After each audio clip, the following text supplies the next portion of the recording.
we know to let go.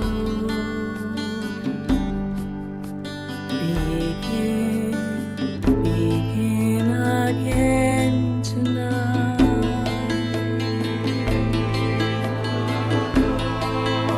Begin again in the night. Let's sway again tonight. Your arm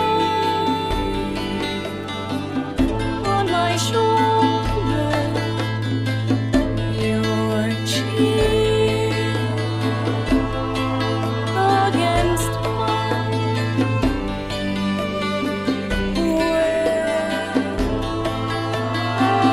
we go? Where will we find that we know to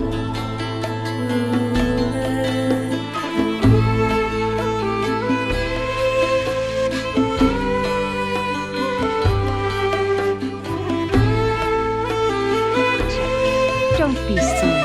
Don't you know that our plans have your interests, not ours, in mind? What? Jack, listen carefully, like a good boy.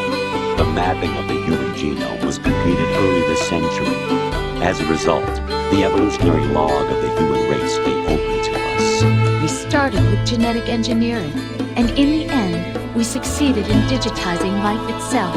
But there are things not covered by genetic information. What do you mean? Human memories, ideas, culture, history. Genes don't contain any record of human history. Is it something that should not be passed on? Should that information be left at the mercy of nature? We've always kept records of our lives, through words, pictures, symbols, from tablets to books. But not all the information was inherited by later generations. A small percentage of the whole was selected and processed, then passed on. Not unlike genes, really. That's what history is, Jack. But in the current digitized world, trivial information is accumulating every second, preserved in all its triteness, never fading, always accessible. Rumors about petty issues, misinterpretation, slander. All this junk data, preserved in an unfiltered state, growing at an alarming rate. It will only slow down social progress, reduce the rate of evolution. Right? You seem to think that our plan is one of censorship. Are you telling me it's not? You're being silly. What we propose to do is not to control content, but to create context. Create context. The digital society furthers human flaws and selectively rewards development of convenient half-truths. Just look at the strange juxtapositions of morality around you. Billions spent on new weapons in order to humanely murder other humans. Rights of criminals are given more respect than the privacy of their victims. Although there are people suffering in poverty, huge donations are made to protect endangered species. Everyone grows up being told the same thing. Be nice to other people. But beat out the competition. You're special. Believe in yourself and you will succeed. But it's obvious from the start that only a few can succeed. You exercise your right to freedom, and this is the result. All rhetoric to avoid conflict and protect each other from hurt. The untested truths, spun by different interests, continue to churn and accumulate in the sandbox of political correctness and value systems.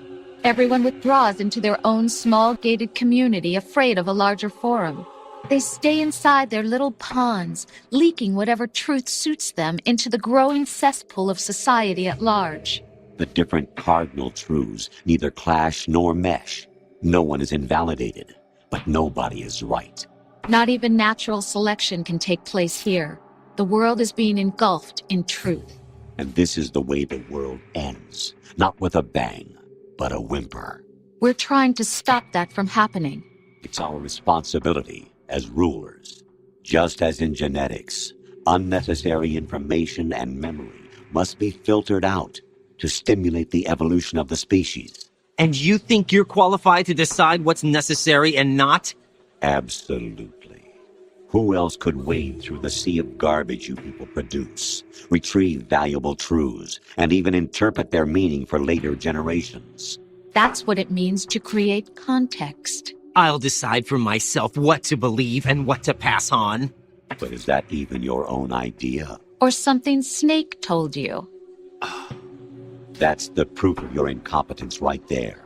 You lack the qualifications to exercise free will. That's not true. I have the right. Does something like a self exist inside of you? That which you call self serves as nothing more than a mask to cover your own being. In this era of ready-made truths, self is just something used to preserve those positive emotions that you occasionally feel. Another possibility is that self is a concept you conveniently borrowed under the logic that it would endow you with some sense of strength. That's crap. Is it? Would you prefer that someone else tell you? All right then. Explain it to him. Jack, you're simply the best, and you got there all by yourself. Oh, what happened? Do you feel lost? Why not try a bit of soul searching? Don't think you'll find anything, though. Ironic that although self is something that you yourself fashioned, every time something goes wrong, you turn around and place the blame on something else. It's not my fault. It's not your fault. In denial, you simply resort to looking for another, more convenient truth in order to make yourself feel better. Leaving behind in an instant the so-called truth you once embraced. Should someone like that be able to decide what is truth? Should someone like you even have the right to decide? You've done nothing but abuse your freedom. You don't deserve to be free. We're not the ones smothering the world. You are. The individual is supposed to be weak, but far from powerless. A single person has the potential to ruin the world. And the age of digitized communication has given even more power to the individual. Too much power for an immature species. Building a legacy involves figuring out what is wanted and what needs to be done for that goal. All this you used to struggle with. Now we think for you. We are your guardians, after all. You want to control human thought? Human behavior? Of course. Anything can be quantified nowadays. That's what this exercise was designed to prove.